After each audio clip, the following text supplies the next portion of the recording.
Welcome everybody to the Good Data Podcast. I've been looking forward to this episode for a while. Sean Patrick Tario will be our guest. Sean is a consultant, professional trainer, analyst, and sales professional within the data center industry. He's the CEO of Open Spectrum, which is a data center consultation firm that provides training and resources to help demystify this industry and create standards for selling and brokering honest and transparent deals. They've negotiated and closed hundreds of data center and hosting contracts with service providers around the world. Sean's also the VP of the Cloud Elements division of Microcorp, a master agency for telecom and cloud services. Sean wrote the Data Center Colocation Industry Playbook, which gives a fantastic overview of the colocation industry from the perspective of what channel partners and brokers actually need to know about the industry. You can get that on Amazon. Lastly, he's the host of the I Love Data Centers podcast, which is a great resource for anybody interested in where the industry is going. So without further ado, let's go.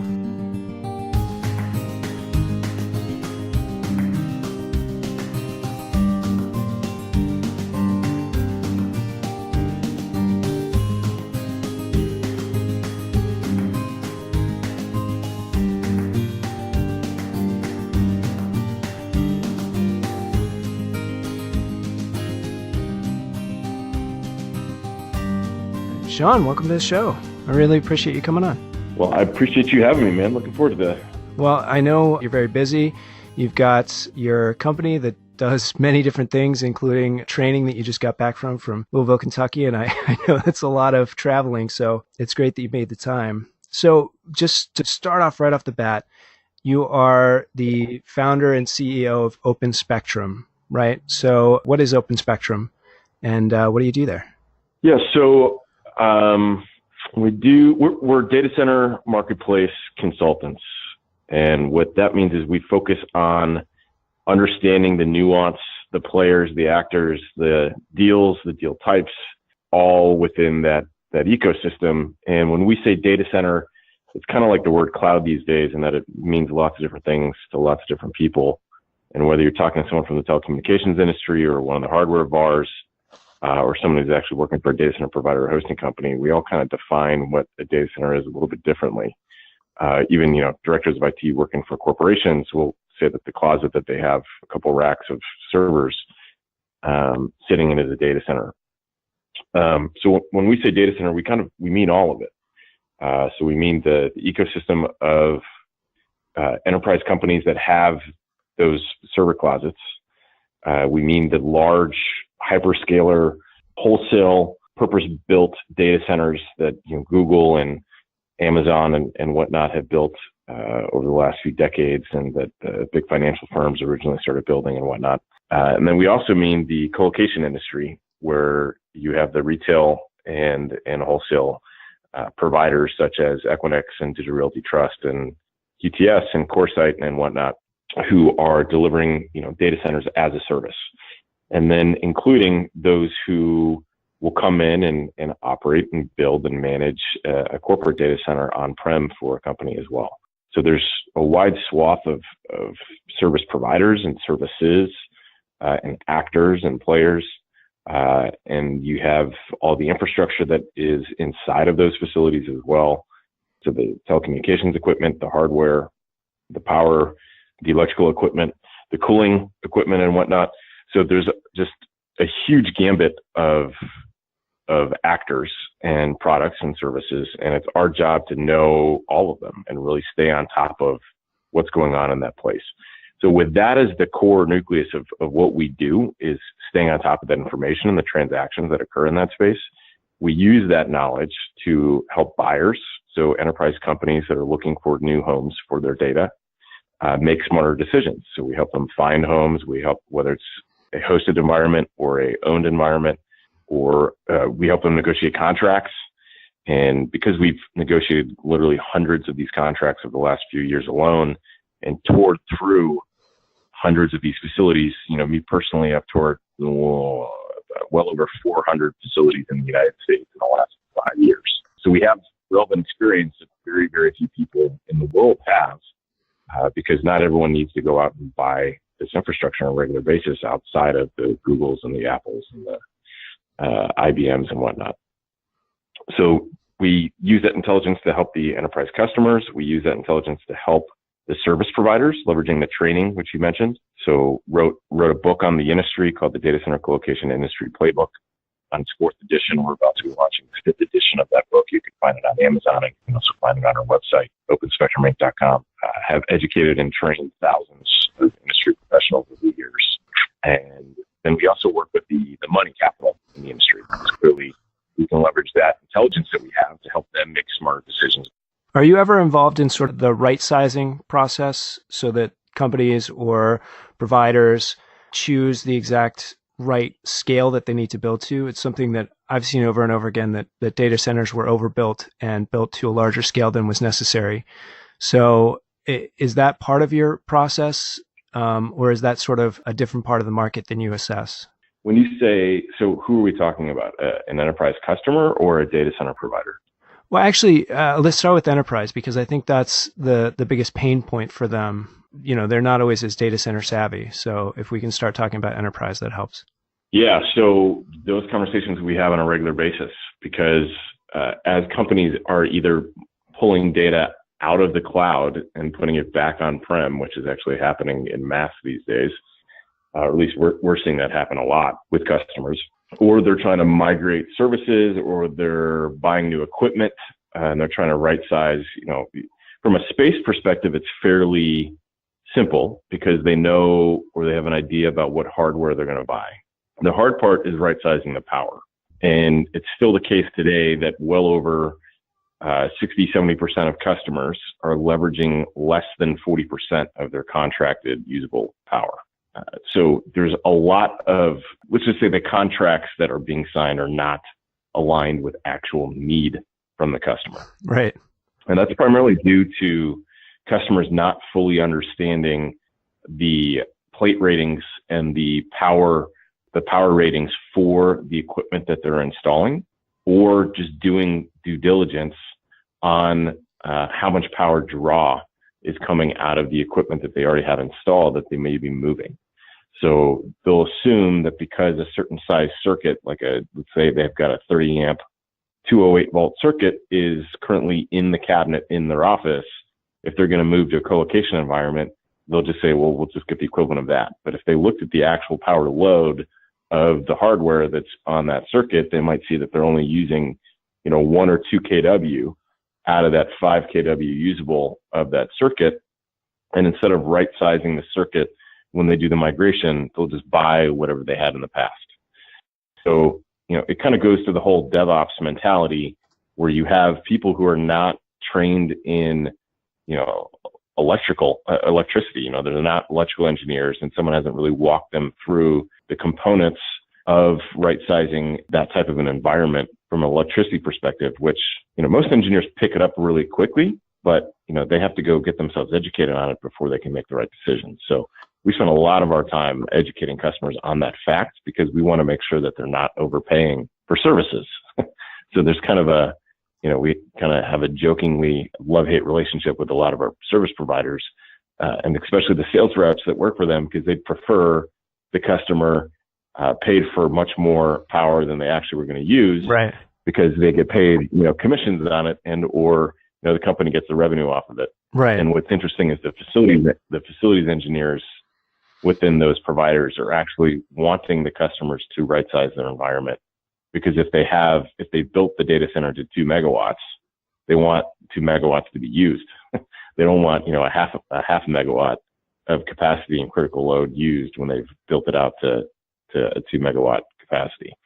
Right. So there's an interesting game and conversation that gets played there from many different angles. Yeah, it also becomes a reliability issue. If you have that 30 amp 208 circuit and you overload it more than 80%, there's a possibility that, when the A side fails, which has 45%, then it'll all go to the B side and suddenly you'll pop that breaker. And that's something that I think it happens. I think the best colo providers actually monitor that with branch circuit monitoring and will add them up and make sure that you don't go over. But they don't necessarily tell you what your load is before that point. So it would be great if colo providers would always just tell you what your load is on any given circuit. But that's not something I generally see happen. But yeah, you're right that that is something that is just a misalignment between the ops people or the different teams. The actual server people often don't talk to the operations or facilities people. So it generally seems though that the server admins or just basically the IT admins are the ones who drive the process. Is that what you find as well? Yeah, it really is. And it's even the VARs who are selling the hardware to these enterprises don't even fully understand what the power draw is going to be on those devices.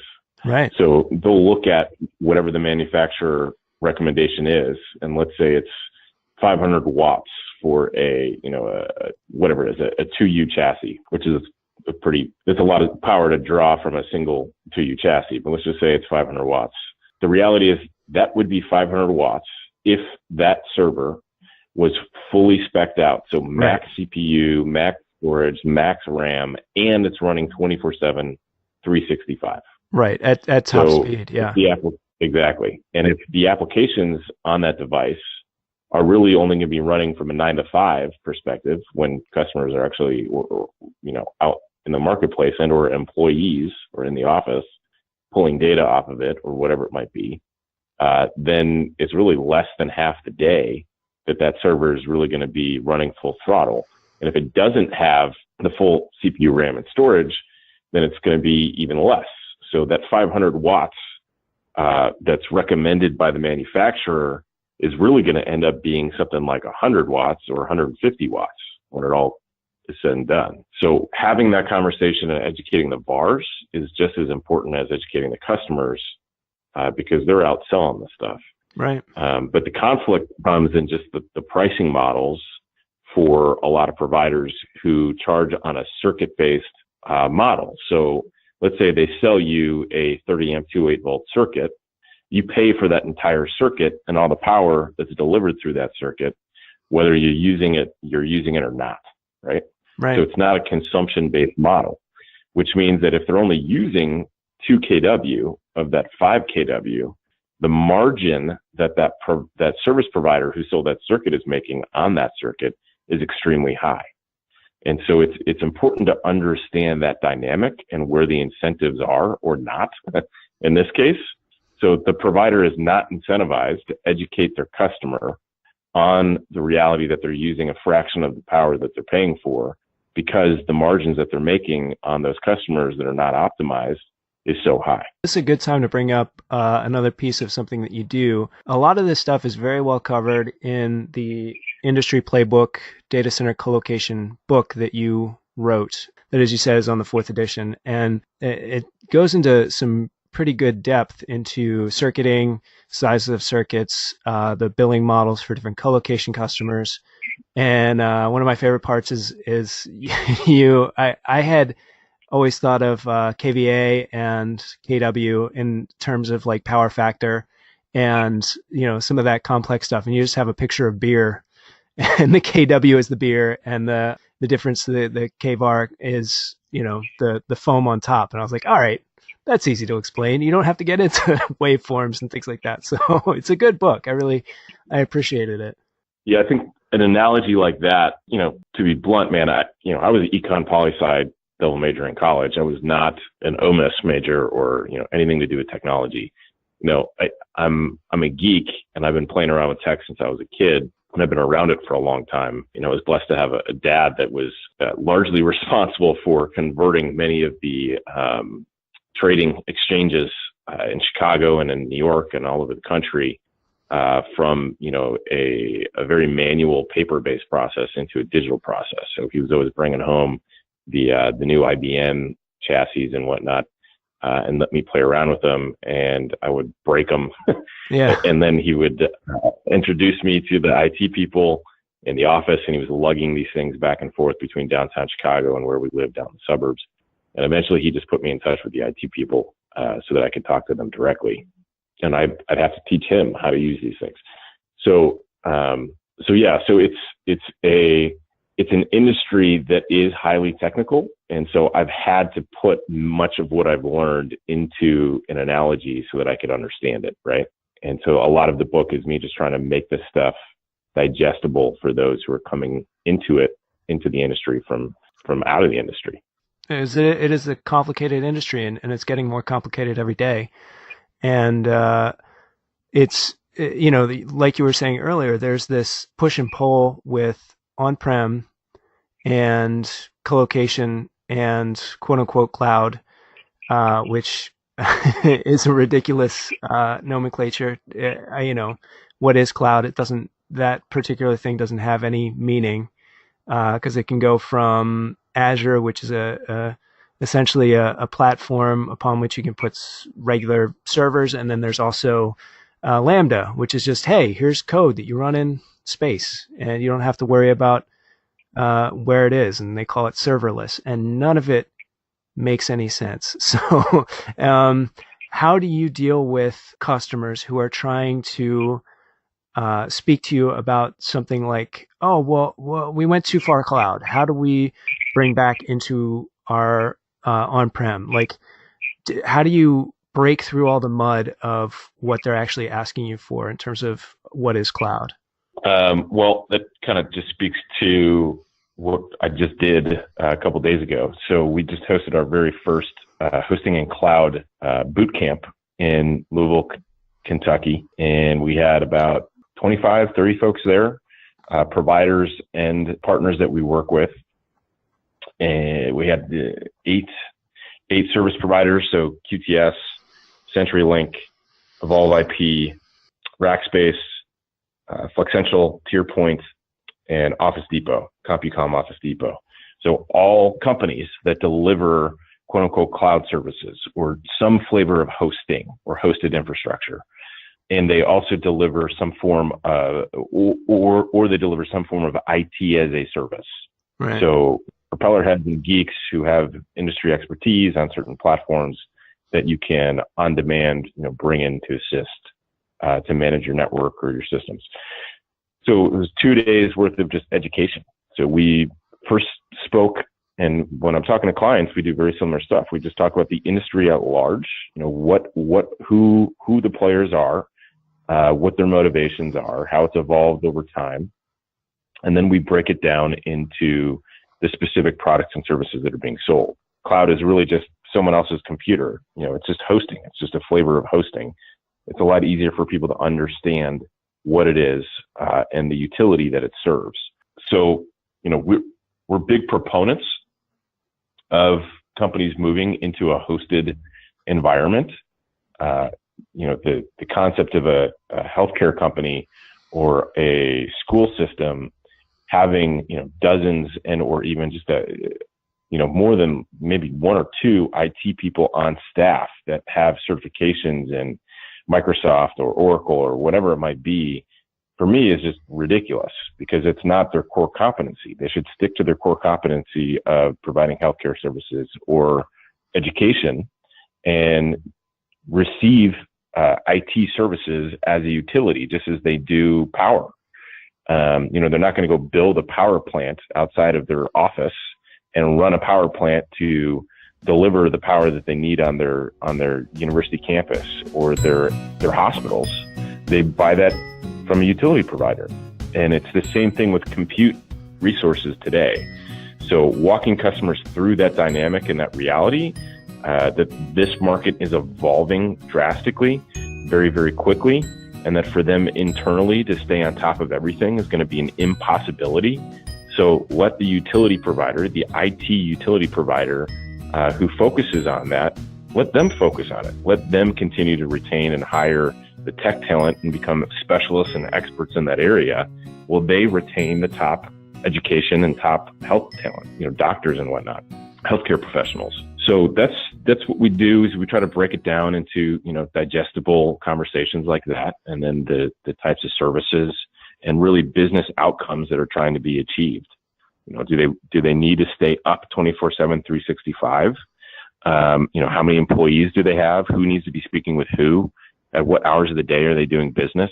We're trying to have business conversations with them and have IT simply serve a utility to help them achieve those business outcomes. It definitely seems like the change that's happening in the market. And it makes me wonder, 'cause I know a number of people who are enterprise data center experts, or they're working in the IT enterprise space. And I'm just wondering, are those people likely to have a job in 10 years? It seems like more and more on-prem is moving off-prem. And I support that. I think it's actually pretty intelligent, but there are still some things that stay on-prem. So first of all, do you think those people need to find new jobs? Well, not all of them, right? I just think that the job, well, two things. A lot of those who are like super adept at, let's say, like a CCIE Cisco engineer, right? Or, Microsoft certified or AWS certified or whatever it might be. Those folks are always going to have a job. It may not be working for a small, medium enterprise or even a large enterprise. It may be working with the likes of any one of the hosting companies that I just mentioned who were at our event.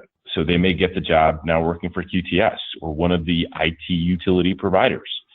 If they truly have the chops to stay on top of the technology and add that value for a customer, they should be able to add that same value for multiple customers.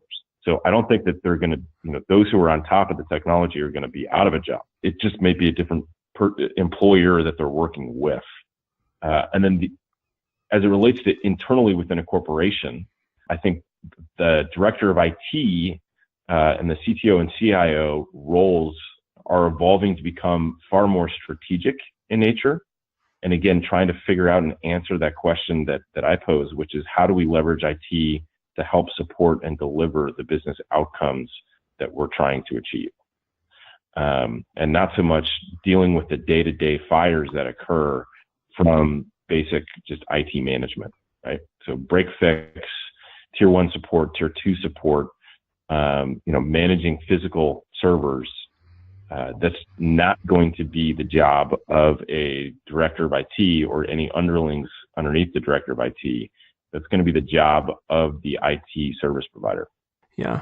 I find also that's not only is it better for the company, they don't have to get outside their core competency. Not only does the IT service provider generally handle IT tasks better, it seems like as software moves more into a managed IT model, it actually gets more efficient. That data centers that were purpose built for that model tend to have all the proper bells and whistles for efficiency.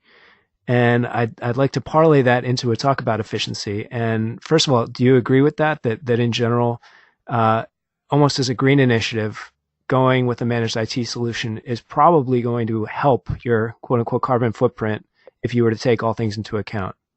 Yeah, by simply working with a firm, ideally with a firm who knows what the hell they're doing, right? and can right size your workloads and the applications that you have to the environment that you're moving into. It's no different than what we were just talking about from servers and how much power is being consumed, right? You're not going to stand up a server that has, 6 cores and, 20 gigs of RAM, and 2 terabytes of storage for a teeny tiny application that needs a fraction of that, right? But that definitely happens. I've seen it happen. But some companies still do that. Yeah. So that same efficiency is happening though within these hosted environments.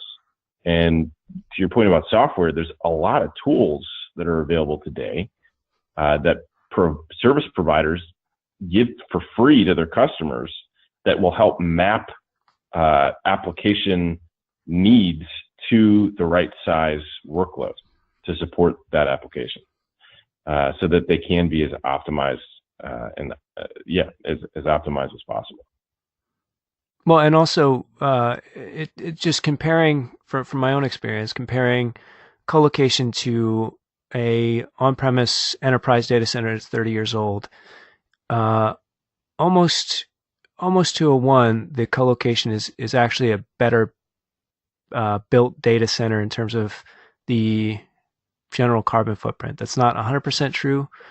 And there are actually some, I actually take that back, because there are some companies that really do a great job of air containment and keeping efficient running servers, getting hot air back to the crack units. But do you see that the colo industry is really getting its ducks in a row in terms of green initiatives and efficiency? Some are and some are not. So those companies that I think are on top of it have initiatives internally and incentives in the right places. So when they're incentivizing their facilities manager to reduce their PUE, right, the power utilization efficiency, so how much power is required to deliver usable load to the floor for servers to actually spin, right? Mm-hmm. And for listeners here, just to put this into something tangible, if you have, let's say, 2 kilowatts of power coming from the utility into the data center, how much of that 2 kilowatts is actually going to make it to the server that's on the data center floor? If there's only 1 kilowatt that's available for that server on the data center floor, that would be the equivalent of a 2 PUE. Right. So a 2 is really, really high. That means you have a very inefficient data center.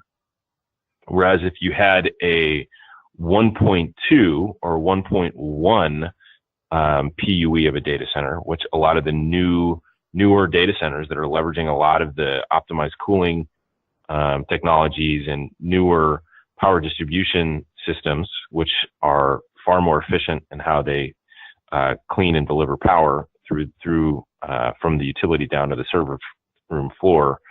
That means that there's only, of that 2 kW, a 1.1 PUE would be about 200 watts. Would be 200? Yeah, would be 200 watts. That would be basically waste. That's just lost between the power coming into the data center and reaching the data center floor. So it means of that 2 kW, 1.8 kW is actually being used by the servers, which means it's very efficient.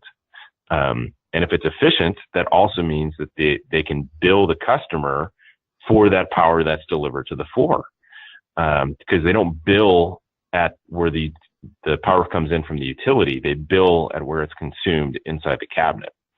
So providers are incentivized to be as efficient as possible. They're incentivizing their facilities managers to do something as simple as putting in, blanking panels in their cabinets for the U or the space in that cabinet that is not being used, which prevents air from flowing and forces the air through the servers that need that cold air, right?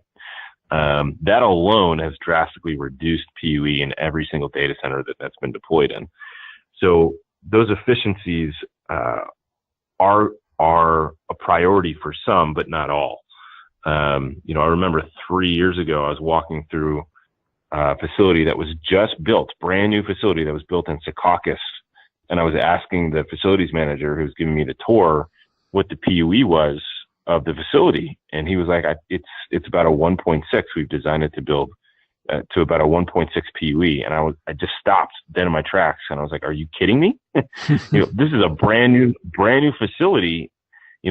The one right across the street that was built by your competitor was built to a 1.2, 1.3. And the response was, well, we really just have a carbon copy of a data center that we build out everywhere we go. Our focus really isn't on the efficiency of the data center because we're primarily a managed hosting company. And, we really just focus on the managed hosting piece. And I was just like, that doesn't make any sense at all, because all you're doing is saying you're going to build a data center that's going to cost you more to run than your competition. Right. So if your competition across the street starts delivering the same services as you, they're going to have a lower cost basis. And so their margins are going to be better. You're not going to be able to compete. And so anyway, those are the types of rationale and reasoning as to why the industry is starting to build more and more efficient data centers. But to, my point there, I still see companies and general contracting firms designing, building, and delivering to customers data centers that just make no sense to me. Well, one of the biggest difficulties there is again, kind of right sizing. If you have a chill water system that is sized for the entire size of the data center and you're running it first day, you're going to have a 3 or 4 PUE because the pumps themselves are going to take so much energy to run. And then as you fill it up, you're going to get better and better in terms of your PUE. So it's funny that that design, quote unquote 1.6, that is probably only the day, 500 PUE. It's not going to be that way until it goes and goes and goes. So the best colocation tends to have something more like outside air that can use convection and utilize the actual airflow that's endemic to just hot air rising. And some of those do exist and they're great, but it's complicated. I'm sure you know. It is a very complicated mess to engineer something that will be efficient day one and still efficient day 500. Data centers take, it was the number 2% of global energy. Now it's closer to 3 or 3+%. So I want to incentivize people to get the most green footprint as possible. But how much do you see actual enterprise customers going into colocation? Do they care about that? Or is it really just a bottom line issue? Yeah, it's a good question. And at the end of the day, it's really just a bottom line issue. They're going to look at the total contract value. They're going to look at the total monthly recurring. They're going to look at the cost to the business and decide accordingly. So I have seen a handful of companies that care about green, quote unquote, green and efficient data centers, but there's no such thing as a green data center. Right. Though they are building some, zero, what do they call it? I forget the terminology, but zero impact. Yeah. Data centers in Europe, right? Right. And primarily the Netherlands and Denmark and Sweden and whatnot, where they have a lot that they have countries that have for decades now been focused on delivering renewable energy. But here in the U.S., we have not had anywhere near as large of a focus and not provided the types of incentives that they have. So do customers care? Some care, very few care. What they really care about is the bottom line. And if they, some care only to the extent that they can leverage it from a PR and a marketing perspective. So if they have a lower cost and there happens to be a lower cost due to the renewable energy that's coming into the building, and they can spin that as a, pat us on the back because we're taking care of the environment, then they'll care. But it's not something that's the vast majority of customers are out in the market looking for, quote unquote, green data center services. Right. Well, I actually, every once in a while tap somebody and just be like, is this going to happen? Are we going to help this industry? I don't know if you watch Silicon Valley, but the first episode or one of the episodes, every single company that's discussing their product is like, this will change the world, or, we're here to make the world better. And it doesn't feel as though data centers have quite caught on that bandwagon. Now, that's sanctimonious and it's silly, but, it would be nice if there was more of a focus on that. Just in my, opinion. Yeah, I remember that. I think it was one of the first episodes of Silicon Valley where they had the guy up on stage. I remember that scene vividly. It's we're going to so change true the world with our our teeny tiny little app that we're building out. If you look at the marketing though that comes out of someone like an Equinix, with what they do globally, they've always invested a ton of money on marketing, which is in part why they have the success that they have and the mind share that they have. But there's very few companies that even can remotely come close to doing what Equinix is doing on a global scale. Right. And so their pitch really is that they interconnect the world and that they connect to everyone everywhere. And through that, they facilitate, the brave new digital world that we live in today. So they are a company actually that does tout, and I would say rightfully so, that they are facilitating, this, transformation that's occurring around the world. Right. I mean, you see an Equinix facility, and they are, first of all, they're beautiful, but also they have a unique airflow system. A lot of times they have a mezzanine above that, so that the hot air goes as high as possible and gets collected back into the air conditioning units, which makes them run more efficiently. And they really pioneered that a long time ago. And yeah, Frank Ferrugia is somebody I know, and he was one of the people who just decided, hey, he works for Equinix, and he just made that decision to put it on the plenum one day, and I think it's done well for them over the years. It's important to know, though, with someone like Equinix, and not all, but almost all, they all grow through acquisitions. Yeah. And, the real estate investment trust at the end of the day. So if they find a property that has a clientele that's stable, they're going to want to acquire it because they're going to want to have that property in their portfolio. So the majority of the Equinix data centers I've toured through have not been built in recent years, right? That's true. Yeah. Internet exchanges that have been around since the 90s, and those data centers are not very efficient. They're not running at 1.1, 1.2 PUE. That's true. But they're running at much, much higher. They may have clients who have contracted for services where they're, the power, the wholesale power uplift that they pay every month is pegged to a 1.3 or 1.4 PUE. That doesn't mean that the actual PUE for that building is anywhere near that. And you just have to know, asking when the data center was built and who it was built by is, for me, an important question that I ask because it helps me understand the efficiencies of that building.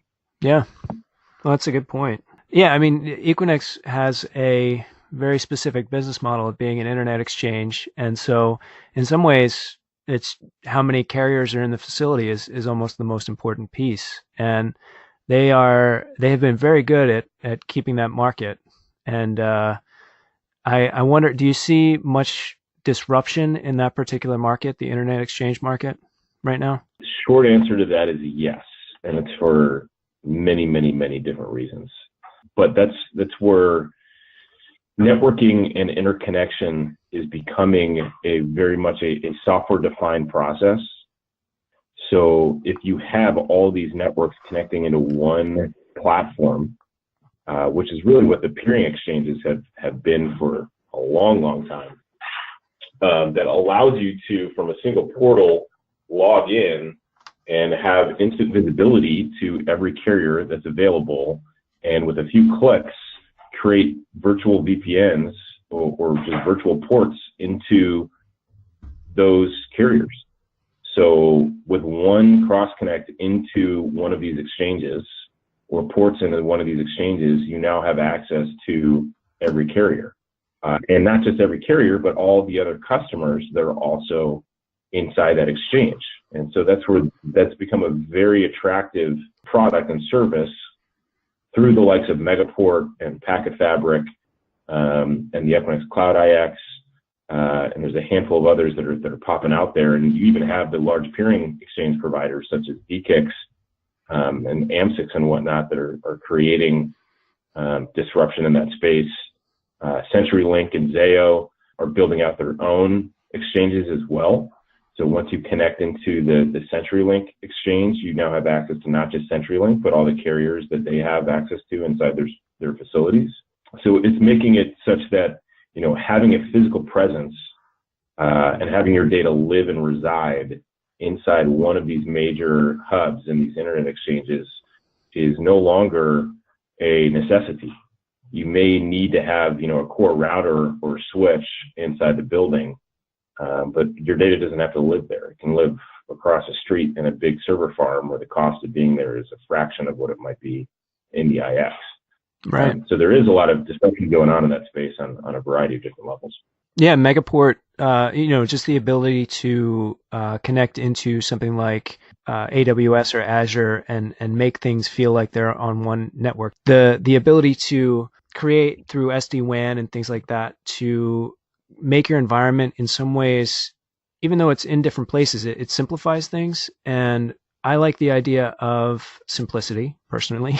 Anytime that something can feel more simple is generally positive, but it also might be a security issue that if you don't have to have points of presence in all these different POPs around the world or internet exchanges, you don't have to worry about, connecting them all and monitoring them all as an enterprise. So, the security world is changing as well. And there's the physical security of, let's say, a big colo provider, which many of them do a fantastic job on security. Some of them don't.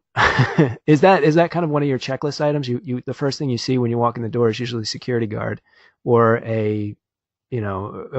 somebody who's at reception, but often it's their security presence. Is that one of the touring points that you take in when you're looking at a colo data center? Yes, for obvious reasons. Yeah. And it's like table stakes, right? If you don't have very certain things in place, at very least what it's going to do is just create doubt and uncertainty for any customer that's looking to deploy their own infrastructure in that building, right?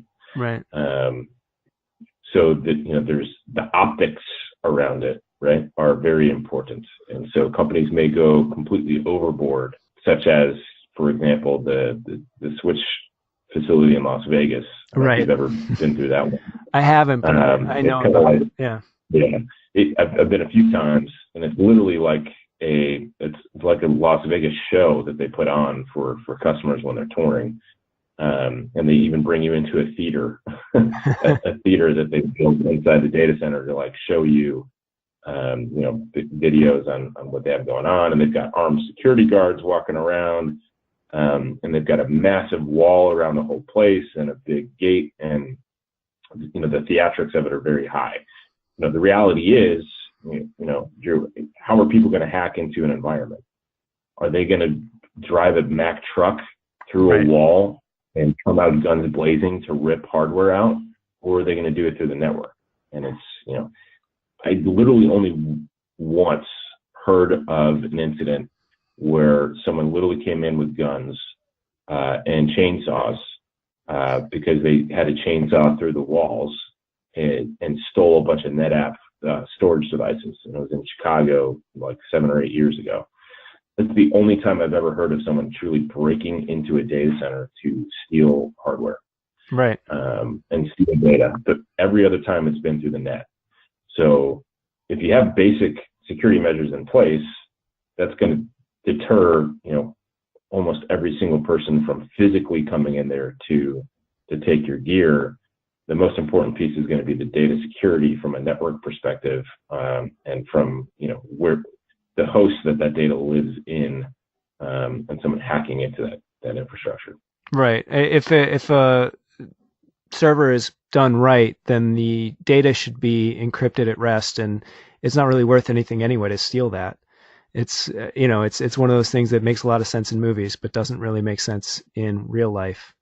But it's funny that you bring up that Switch data center. It's that their marketing on their website, they have all these patents pending on things that we were doing 10 years ago. It's like where they say they have patents pending. I'm like, how can you can't patent that? That's an industry standard thing to do. I don't, I don't mean to like laugh at them because I think they have a lot of good things going for them, but just the marketing around it is sort of silly. Yeah, we'll leave it at that because I don't I could probably go on for hours on that topic. But to your point, there are some data centers that I've walked into, and you've got Flow working behind a desk, and nothing between Flow and the customer. When the customer walks in, and they're keeping everything through just like a written ledger, and it's like you're just walking into any other commercial office building. Yeah. Those locations are clearly behind the times, right? They haven't even brought that component of it up to standard in the industry, and it makes you just instantly question, if they haven't done it for that simple component and invested in that, what have they also not invested in to bring the data center up to par and up to standard? Yeah. The only other example of somebody coming into a data center to take a server out, it was the FBI. I knew somebody who was at the data center that Hillary Clinton's email was stored at, and that was the FBI came in and stole and took the server, and that is probably the much more likely example of somebody coming in to take a server out of the room. Yeah, you're right, and I experienced that as well when I was working out of the 200 Paul data center in San Francisco. We had a customer who turns out was a notorious spamming company, And so the feds basically came in and compensated their infrastructure, and it was a lot of infrastructure. So it's another question, since you deal with on basically all sides of the equation in many ways. You deal with the providers and the equity people and also the enterprise customers. It seems like working with the equity people is actually a very different piece of the puzzle. You have to be very forthright in your due diligence, I would think. So it seems like a very complicated part. So how do you work with the equity people? How is it that you can guide them into where to put their money and where to invest? And I don't know if you want to give any investment tips, but if you have anything that you would be willing to share, that'd be interesting too. Well, you have to know the motivations of who you're working with, right? And we're very transparent very early on in the process working with any of these firms, that our job is not to support a thesis that they have about looking to put money into a certain company, or looking to acquire a certain business or property or whatever it might be. Our job is simply to give you the facts that as we see them and as we know them. How you interpret those facts and how you position them into your narrative is up to you. So we don't ever want our research and our data to be swayed by a transaction needing to occur. And I'll give you an example here. So many financial brokers and just financial firms get paid a percentage of a transaction that occurs, right? So if they raise $500 million for a acquisition of a company, they take a couple points of that $500 million to compensate themselves for that transaction, right? So they're heavily weighted towards getting that transaction done, whether it may make sense or might not make sense, right? Right. So knowing what those incentives are absolutely essential. And so for us, we need to be very wary of that. We are very wary of that. And we've even gotten into arguments. I've been in arguments with analysts who get pissed off at me because I'm giving them, my experience, which conflicts with the stories that they hear from investor calls. And they're like, well, the CFO of XYZ company said this, and you're wrong. And I'm like, well, the CFO of XYZ company is telling you, Mr. Analyst, this because he wants you to interpret the data in a very specific way to ensure that their stock price isn't impacted. Right. So why are you getting mad at me for just giving you hard reality of how the marketplace is operating? So it just is what it is. You getting pissed off at me doesn't change reality, right? And the incentives and the motivations of who's giving you the data, right? And that's what I think is just very important in that space, is what are the motivations of the actors at the table. And to my point, it's not our job to ensure a transaction occurs. It's our job simply to put the facts on the table. And then the firm can interpret that data however they want to. It's something that I have somewhat been involved in, but it's very easy to misinterpret that data. You can look at the continual annualized growth of the data center industry, and it looks great, but you really have to look down to segments and what type of segment is growing. That there was a huge growth in Edge, like with Edge Connects and some of those companies, and there's been a huge growth in hyperscale, but some of those smaller companies have been struggling. So it sounds like you have your finger on the pulse with a lot of that. What do you see the sort of next phase of growth or market segmentation? I hear some things about fog, which is, I think, a really stupid name, but getting servers as close to customers as possible, perhaps putting them at cell tower locations, although I've heard that is not the best location. But also, hyperscale. Do you see the market segmentation going in a specific direction? I think it's going in every direction right now. And I'm going to give a shout out to one of our key partners in structure research out of Toronto, and Filbert Chi. who runs that firm, and Jabez, who works at that firm. And they've got a team of people who are just constantly in this marketplace pulling down that data. And so the two of our firms, both Open Spectrum and Structure Research, when we come together on projects, I really don't, I think we blow the competition out of the water, from Gartner, 451, Ernst & Young, Accenture, a lot of these firms that are analysts who don't have on staff people who are in the marketplace doing the transactions. And so they have to call on people like us to pull that data. But the market is growing in every direction. The one that it's not growing is on-prem owned data centers, right? That is shrinking across the board, right? So an SME or even a large enterprise having that data center in their office, that market is shrinking.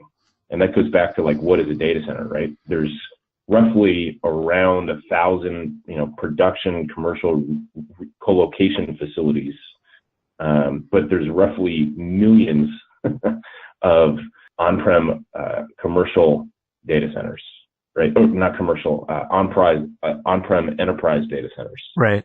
And so those millions of data centers, literally year over year, we've seen that number shrinking by between 10 and 20%. And all of that data has to go somewhere, right? And they say, oh, well, it's going to the cloud. And isn't that going to impact the data center industry? But who the hell do you think is delivering the cloud?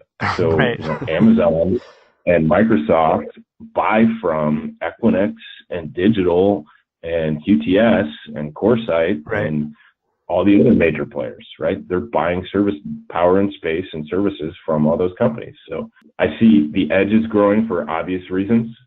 As we have more and more of our population consuming content, not just consuming content, but creating content that live on the edge, they need access to that data. Amazon is building micro data centers all over the world right now, not just in the major metros, as is Microsoft, as are the major content providers. So they're pushing their content closer and closer to the eyeballs that want to consume that content. And they're doing it for a variety of reasons, in part because it's cheaper to have that data live closer to the eyeball, because then it doesn't have to pass through the network all the way back to one of the major internet exchanges.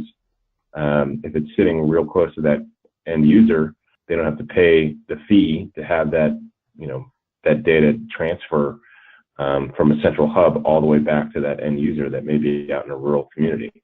So it makes sense as to why more and more of these data centers are being built in different markets, but the scale is different, right? So Ashburn, Virginia, and Chicago and New York are always going to be mega scale, whereas a place like Raleigh, North Carolina, where I am now, is never going to be a fraction of that, because we don't have anywhere near the eyeballs, right, in those markets. Nor do we have the internet exchanges and the traffic that's clearing through those markets. But I do understand that it has grown, right? That area has gotten a few more facilities in it, hasn't it? Drastically, yeah. I mean, yeah. All of them are. Yeah. There's no market that I know of that's shrinking in terms of the number of data centers. Commercial production, purpose-built co-location and just purpose-built large enterprise, hyperscale data centers are growing everywhere. So do you feel like there will be a glut? I mean, there has been a lot of building done. In some ways, supply can push demand, because there's so much more that you can put, and there's so much cheaper data center space because of the competition. But do you feel as though there might be too much, and that there will be a stall at some point? No, we literally can't build data centers fast enough. And that's a fact. I mean, if you look at the occupancy rates for all the major publicly traded data center companies right now, they are all at or above or near 90%. Yeah. 90%. That's insane, right? So, would it be smart for a company to build a 10 megawatt, mega data center in a tier 2 market without any anchor tenants? No, it would not. Nor, in the marketplace today, you don't even need to do that. You might have the space to deliver 10 megawatts, but you can build out in a modular fashion such that you're only deploying the infrastructure that a customer or the first couple customers may need. And then as demand grows, you can modularly add more crack units and UPSs and generators and whatnot to support that demand. as it grows over time. But there's no way, shape, and form that we have a oversupply issue. We have some providers in the marketplace that I think don't know what they're doing and are doing a really crappy job at running their companies, and they're struggling as a result. But that doesn't mean that we have an oversupply. In fact, I'm seeing even crappy companies that have executive teams that just don't get it and sales teams that just don't get it still do okay because there's so many stupid buyers in the market. I don't want to say stupid buyers. There's so many uneducated buyers in the market that they're buying from uneducated sellers, right? So the marketplace is doing really, really well, despite the fact that we have so many uneducated buyers and sellers in the market. Well, obviously you're in a good position for that because data or co-location specifically is not an apples to apples comparison. And I've definitely toured colo facilities and done assessments on colo facilities that say they're tier 3 and are not even close to tier 3. Right. I don't I don't think there's a standard on that for marketing purposes. You can't say that you're Uptime Institute rated tier 3, but you can just put tier 3 on your marketing materials, I guess, and claim that you are. Yeah. That's what they do. Yeah, it's a real shame. I mean, I almost feel like for a lot of people, the definition of tier 3 is having 2 UPSs, and that's it.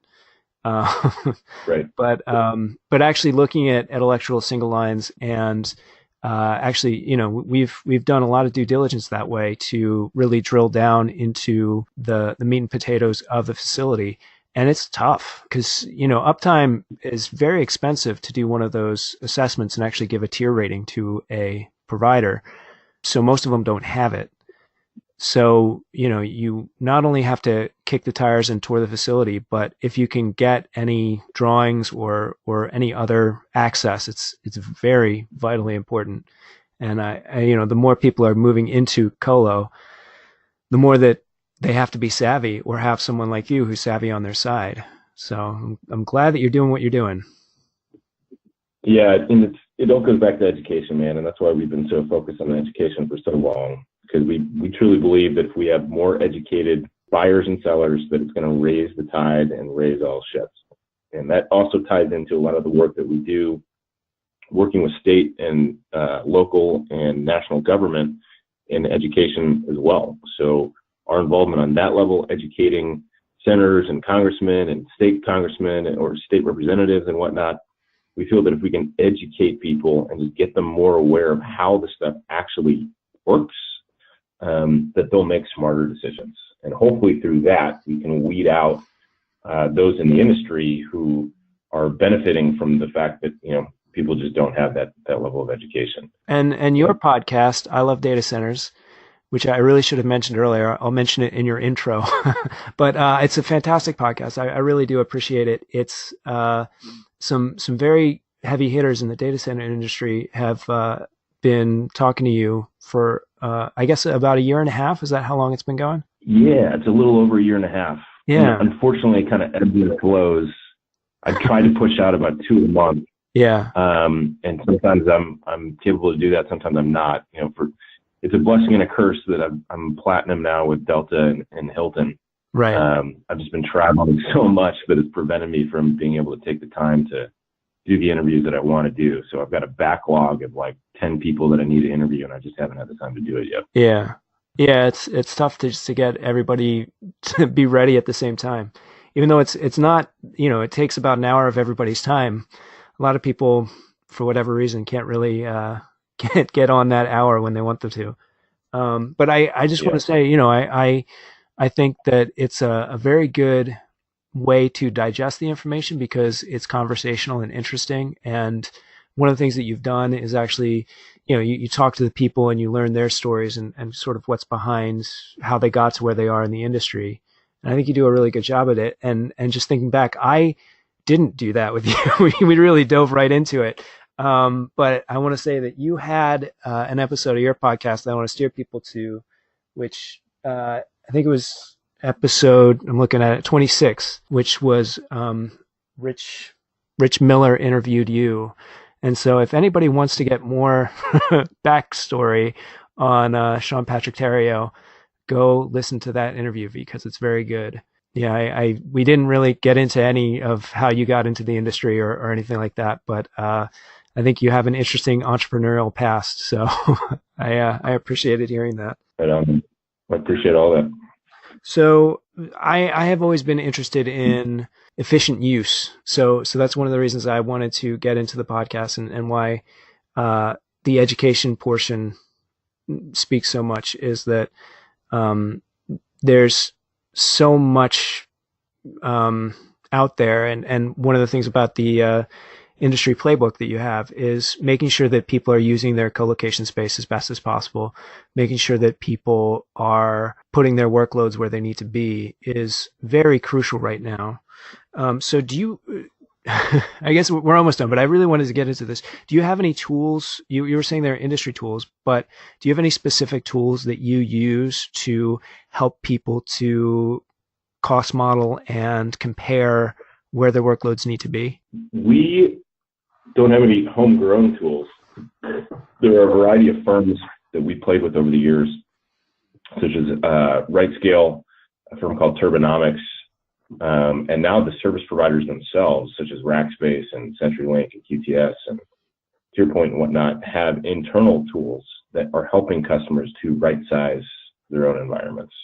And when I say right-size your environment, what I mean is make sure that the virtual server that your applications are living on are configured to optimally support that application. So they're not too big, they're not too small, they're just right.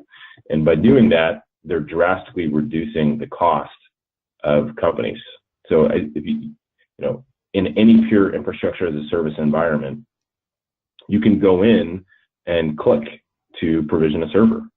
So if you're provisioning servers without doing the diligence of understanding what size should this server be, then you probably are going to provision a server that's not going to be optimally sized for the application that's sitting on that server.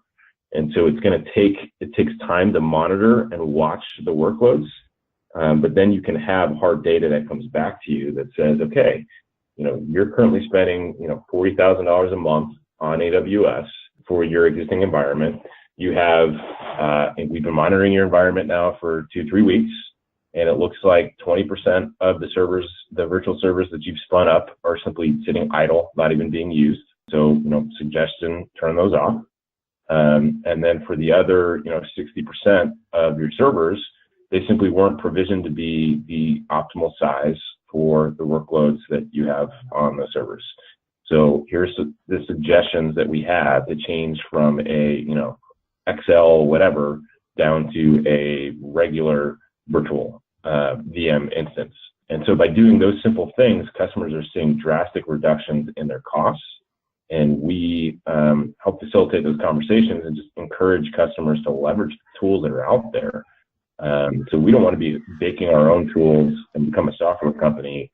We just want to be an intelligence firm that helps people make the smart decisions by pointing them at the right resources that are already out there and available. It's very important. And, it's actually one of the things we see is that the costs come from a number of different places. It's the servers themselves not using the server capacity as much. It's spending on warranties for servers that are 10 years old, and suddenly you have to pay for a warranty for it. There's so many different pieces of the puzzle that cost money, and a lot of people just, especially in enterprise, but in co-location too, they put something in and let it run for years and years. And that's a problem from a number of ways. One is that the compute is less efficient.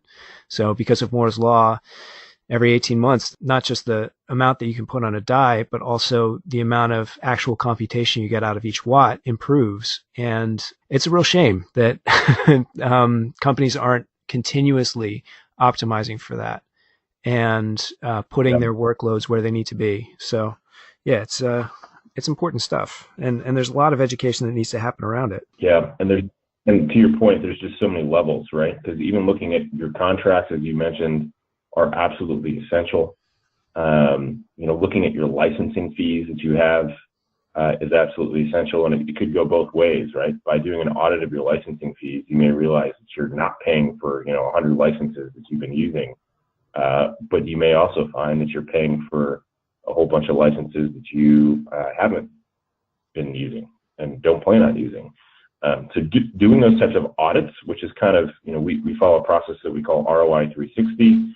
We productized our process. We want to review and audit everything going on in that company, to include the people, the documents that you've signed, your workloads, map that to business outcomes. We want to help you optimize that environment. That's the O and the ROI. And then from there, we can make some recommendations, and then we help implement, right? But that key piece is, let's do the audit first. Let's figure out what the hell it is that you have, and figure out if that's how we can best go about realigning or transforming the existing environment to one that is going to be the best suited for your business.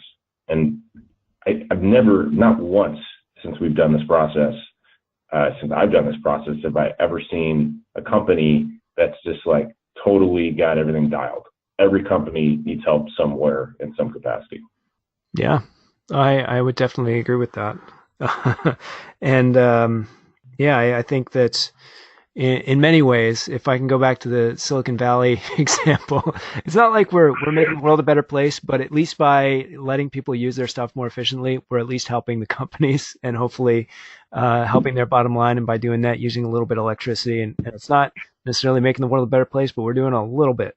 So that's one of my favorite pieces of the industry, and I'm glad that you're taking such an active role in it. So I think I should probably let you go, because we've been talking for a good amount of time. Where can people find you? Online, social, wherever you can be found? I can be found in multiple different places. So one of the other pieces that we didn't mention is I'm also the VP for the Data Center and Cloud and Hosting and Security Division within Microcorp, which is a large master telecommunications distributor out of Atlanta. So we've brought in all of our capabilities under their roof and are helping their 2,000 some odd agents and sub-agents, which are consultants, primarily telecom consultants, but some VARs and TEM companies, primarily in the Southeast, but we're expanding all over the country. So you can find me through Microcorp, and that's microcorp.com. Learn more about what they do. You can find us through openspectruminc.com for a lot of the analyst work that we do and the outsourced CIO, CTO audit work that we do with companies. You can find me on LinkedIn. Just look up Sean Patrick Tario. You can find the book on Amazon if you just look up Data Center Colocation Industry Playbook. And you can find all of those materials on our website as well. So we've got training materials. We've got some videos. We've got a lot of teaser content on the website for those who want to check it out. It's all through openspectruminc.com. And for those who are partnered with Microcorp, they get access to almost all of this content for free. And so that's just something else that I want to throw out there. Yeah, that's most all of the online and social stuff that I've got available.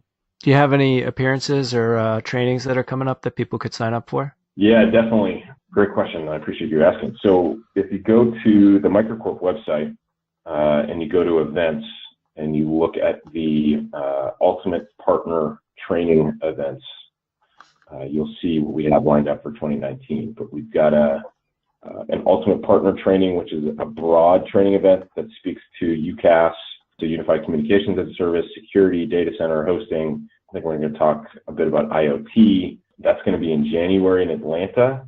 We've got a Data Center and Interconnection Boot Camp in February. We have a security boot camp in March, and then we're going to have another hosting and cloud boot camp in April. And then beyond that, I don't recall off the top of my head what we have coming up. Yeah, I understand you're pretty busy. So I appreciate you giving me the time. It was really great talking to you. I think we covered a lot of stuff, but it's very important stuff. So I appreciate you giving this much time. Well, Drew, I love that you love data centers too, man. So I'm sure we probably could sit here and talk for 20 hours on the topic. But. Yeah. Everybody should listen to the I Love Data Center podcast. I won't do the screaming I love data centers because that's your bit, but I do like that you make everybody scream I love data centers. So we'll hopefully talk again soon. Thank you. Thanks, man. Peace. Have a good one. That's our show. I'd like to thank our guest, Sean Patrick Tario, for joining us. Again, he's on LinkedIn, and you can go to openspectruminc.com to get links to the podcast and his books. Next week will mark the start of our Green series, so please come back for that. For Good Data, I'm Drew Farnsworth. We'll catch you next time on the podcast.